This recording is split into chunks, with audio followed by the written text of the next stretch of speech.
सध्या राज्यातील शेतकरी आतुरतेने वाट पाहतायत ती पावसाची। पेरणीचा हंगाम पुढे जातोय, त्यामुळे शेतकऱ्यांना पाऊस कधी पडेल याची चिंता लागली आहे। मान्सून म्हणजेच नैऋत्य मोसमी वारं राज्यातील काही भागात पोहोचले, पण त्याला चक्रीवादळामुळे अडथळा निर्माण झालाय। 18 जून नंतर मान्सूनची वाटचाल पुन्हा सुरू होईल असा अंदाज भारतीय हवामानशास्त्र विभागाने वर्तवलाय। आता आपण या व्हिडिओमध्ये हेच पाहणार आहोत की मान्सूनवर नेमका परिणाम कोणकोणत्या घटकांचा होतो।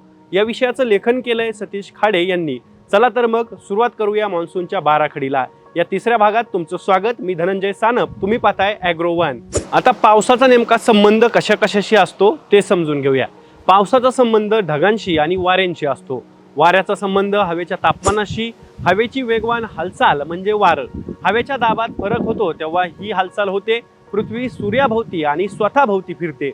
या फिरण्यामुळे पृथ्वीच्या वेगवेगळ्या भागावर सूर्याची किरणं सरळ आणि वेगवेगळ्या कोनात तिरपी पडतात। परिणामी पृथ्वीच्या वेगवेगळ्या भागात तापमान वेगवेगळं राहतं।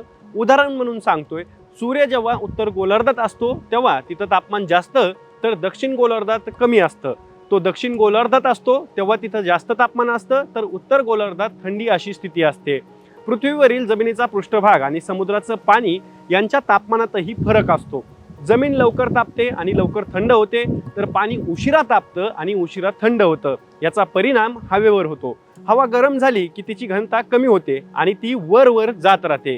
त्यावेळी त्या हवेची जागा बाजूने येणारा थंड हवा आणि थंड वारा घेतो।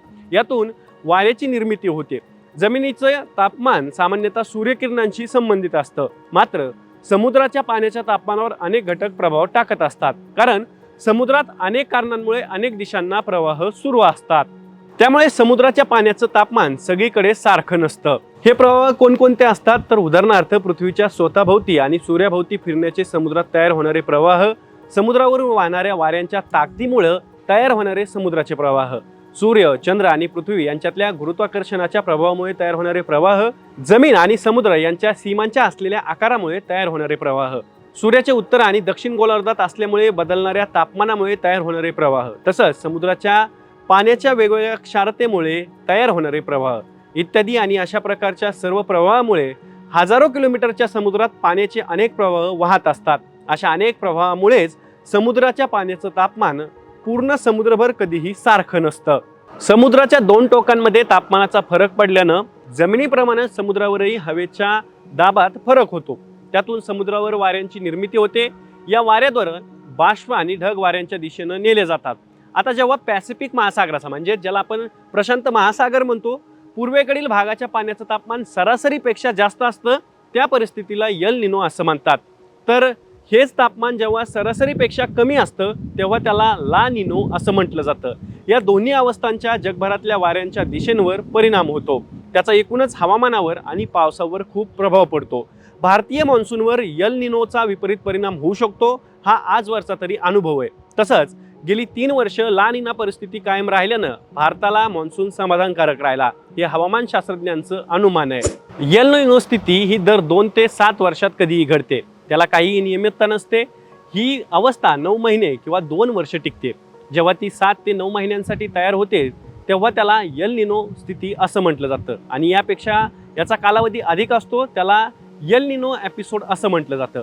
गेल्या शतकभरात एल निनो स्थिती 30 वेळा घडली आहे। या एल निनोचा जीवसृष्टीवरही खूप प्रभाव पडलेला आहे। गेल्या काही हजार वर्षांचं म्हणजे जीवाश्म आणि तत्सम पुरावे याची पुष्टी करतात। तसंच जगातील ठिकठिकाणच्या मानव समूहांचा इतिहास, विविध मानवी संस्कृती यांचा उदय असताचा संदर्भही एल निनोशी जोडता येतो। मध्ययुगीन आणि अलीकडच्या इतिहासातील प्रमुख घटनांचा कालखंडानुसार संदर्भ एल निनोच्या वर्षांशी जुळणारा आहे। गेली काही दशकं जगातील बहुतांश हवामान शास्त्रज्ञांनी एल निनोच्या अभ्यासावर लक्ष केंद्रित केलेलं आहे। मात्र या विषयीचं पहिलं निरीक्षण आणि नोंद इसवी सन 1500ला झाली होती, तर एल निनो या शब्दाचा उल्लेख 1892 मध्ये पहिल्यांदा करण्यात आला होता। तुम्ही हवामानाच्या संदर्भात काही बातम्या पाहत असाल किंवा काही वार्तांकन वाचत असाल, तर त्याच्यामध्ये तुम्हाला इंडियन ओशन डायपोल हा शब्द वारंवार ऐकायला मिळत असेल किंवा वाचायला मिळत असेल। पण या नेमक्या शब्दाचा अर्थ काय तेच आता आपण जाणून घेणार आहोत। प्रशांत महासागरातील वरील दोन्ही परिस्थितीप्रमाणेच हिंदी महासागरातील तापमान बदलाचाही भारतीय मान्सूनवर प्रभाव आहे। हिंदी महासागराच्या सीमाही दक्षिण अंटार्क्टिकाला जाऊन भिडतात। तसंच पश्चिमेकडे आफ्रिका खंड, तर पूर्वेला इंडोनेशिया आहे। त्यामुळे या सागराच्या तापमानातही असमानता आहे। अलीकडच्या अभ्यासातून हेही निरीक्षण नोंदवलं गेलंय की हिंदी महासागराच्या पश्चिमेकडचा भाग जेव्हा पूर्वेकडच्या भागापेक्षा अधिक उष्ण असतो तेव्हा भारतात मान्सूनचा पाऊस चांगला पडतो. ज्यावेळी यांच्या उलट परिस्थिती असते तेव्हा मान्सूनची विपरीत अवस्था असते. ही परिस्थिती आलटून पालटून येत असते. यालाच इंडियन ओशन डायपोल असं म्हणतात. या अवस्थेच्या संबंधावर आधारित हवामानाचे मान्सूनचे पूर्वानुमान काढले जातात. आता हवामान बदल आणि मान्सून यांचा नेमका काय संबंध आहे ते समजून घेऊया. पावसाचा सगळा खेळ हा जमीन आणि समुद्र यांच्यातील तापमान फरकावर आहे. हजारो लाखो या वर्ष या तापमानावर प्रामुख्याने प्रभाव होतो तो सूर्याचा. पण औद्योगिक क्रांतीनंतर वाढत गेलेलं औद्योगिकरण आणि त्यातही गेल्या 50-60 वर्षात वाढत गेलेल्या वाहनांच्या संख्येमुळे हवेतील कार्बन डायऑक्साईड आणि मिथेन त्यासोबतच इतर वायू यांच्यात वाढ झाली आहे. त्यामुळे हवेच्या तापमानात मोठा बदल घडतोय.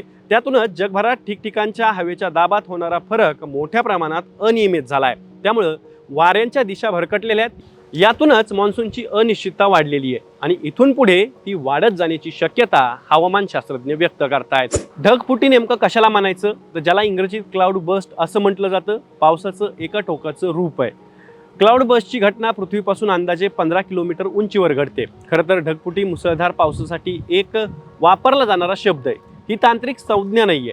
एखादा पाण्यानं भरलेला ढग फुटला किंवा फुगा फुटला तर एकाच ठिकाणी पाणी खूप वेगानं पडतं. अगदी तशीच परिस्थिती ढगफुटीच्या घटनेत दिसून येते. अर्थात ढग हे काही फुग्यासारखे किंवा पाणी भरलेलं पोतं नसतं आणि ते फुटून अतिवृष्टी झाली असं म्हणता येत नाही. या नैसर्गिक घटनेला क्लाउड बस्ट किंवा फ्लश फ्लड असंही म्हणतात.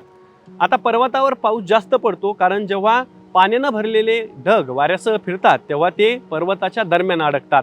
पर्वतांच्या उंचीमुळे त्यांना पुढे जाता येत नाही. त्यांना अडकल्यामुळे ढग पाण्यात रूपांतरित होऊन पाऊस पडू लागतो.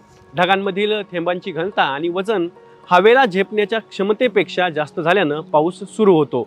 ढगफुटी म्हणजे 15 ते 20 चौरस किलोमीटरच्या परिसरात ताशी 100 मिलीमीटर इतका आणि त्याहूनही अधिक पाऊस असतो. त्याला ढगफुटी किंवा क्लाउड बस्ट असं म्हणतात. ही पावसाळ्यात आणि विशेषतः डोंगराळ भागात होणारी घटना आहे. हल्ली काही वेळा मैदानी प्रदेशातही ढगफुटी झाल्याचं आढळलंय. परंतु बऱ्याचदा अशा ठिकाणी पावसाचं निश्चित मोजमाप करण्याची सोय नसल्यानं ठाम विधानं करता येत नाहीत. ढगांचा पसारा काही किलोमीटर असतो, तसंच उंचीही काही किलोमीटर असते. काही वेळा ढग डोंगराला आदळून कोसळण्याआधी त्यांचा एक उभा ढग तयार होतो. त्याला हवामानशास्त्रज्ञ उभा स्तंभ असं म्हणतात. हा उभा स्तंभ तयार होत असताना बाष्पाचे थेंब वेगाने वर जातात. जाताना अनेक थेंब एकत्र होत होत मोठे होत जातात. यात मोठ्या थेंबांनी युक्त उभ्या ढगातील थेंब वजनामुळे वेगानं जमिनीकडे झेपावतात. मग सगळा ढग खूप मर्यादित जागेत आणि मर्यादित वेळेतच रिकामा होतो. हेच आहे क्लाउड बस्ट या ढगफुटीसारखं. सपाट प्रदेशात हेच काम डोंगरांऐवजी गरम हवेचा झोत करतो. जमिनीलगत तापलेला हवेचा स्तंभ तयार होतो. तो ढगात घुसतो आणि बाष्प त्यासोबतच थेंबांना एकत्र करत वेगानं वर आकाशाकडे घेऊन जातो. तेच थेंब मोठे झाल्यामुळे त्यांचा भार हवेला पेलेनसा झाला की ते जमिनीवर कोसळायला लागतात. काही घटनांमध्ये 2 किंवा अधिक मोठे ढग एकत्र येऊन स्तंभ निर्मिती होऊन ढगफुटी होते. जुलै 2005 मध्ये मुंबईत सुमारे 950 मिलीमीटर पावसाची नोंद झालेली तुम्हाला आठवत असेल. मुसळधार ते अतिमुसळधार पावसामुळं मुंबई शहरावर मोठं आसमानी संकट ओढावलं होतं. तीच होती ढगफुटी. या माहितीसोबत तुर्तास इथेच थांबूया. याबद्दल तुम्हाला काय वाटतंय? तुमच्या आता या बाराखडीनं मान्सूनच्या बाराखडीनं तुमच्या सगळ्या कन्सेप्ट क्लिअर झाल्यात की नाहीत? तुम्हाला याबद्दल काही शंका आहेत का? असतील तर आम्हाला कमेंट करून नक्की कळवा. तुम्हाला आमची माहिती कशी वाटली कमेंट बॉक्समध्ये तेही नक्की कळवा. ताज्या अपडेटसाठी ॲग्रोवनच्या यूट्यूब चॅनलला सबस्क्राईब आणि फेसबुक पेजला लाईक आणि फॉलो करायला विसरू नका. माहिती महत्त्वाची वाटली असेल तर जास्तीत जास्त शेतकऱ्यांपर्यंत पोहोचवण्यासाठी व्हिडिओला लाईक आणि शेअर नक्की करा.